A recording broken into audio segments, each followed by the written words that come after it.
Etenkin reissun päällä ollessa on tärkeää, että kengät on suhteellisen neutraalit. Tässä on neutraaliin bisneskenkä, mitä voi olla. Tämä sopii työpaikkahaastatteluihin, suuriin kokouksiin tai muihin. Kyseessä on niin sanottu musta Cap Toe Oxford. Kiillotus kannattaa tehdä kotona etukäteen hyvin, niin sitten sitä tarvitsee vaan ylläpitää. Ja sitten saadaan pientä touch-upia tehtyä tällaisella jutulla kuin nailonsukka. Otetaan ihan mytyssä ja sukka ja lähdetään pyörittelemään. Palautetaan se kiilto. Sitä plankkia on todennäköisesti kengässä jo tarpeeksi, joten tämä vaan lähinnä korostaa sitä ja palauttaa sitä kiiltoa.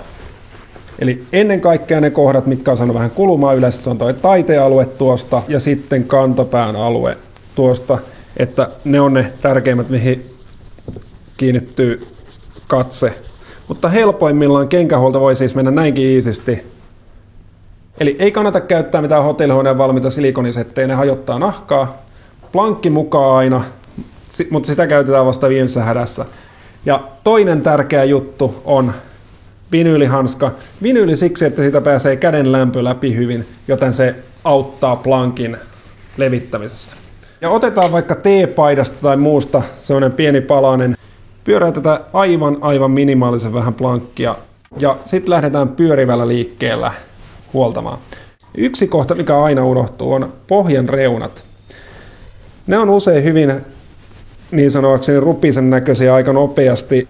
Kengissähän kannattaa aina olla sisällä lepolestit. Nämä kyseiset on hommattu länsinaapuri sisustuskaupasta. Kotona näitä kyseisiä ei kannattaa käyttää kunnon puisia lepolestiä, mutta reissussa ne on kevyet matkalaukussa. Ja sen jälkeen kun plankki on kuivunut, niin tehdään se sama kiillotus sillä nailonsukalla ja ollaan taas valmiita seuraavan päivän kokouksiin, että ei ole ainakaan kengistä diilit kiinni.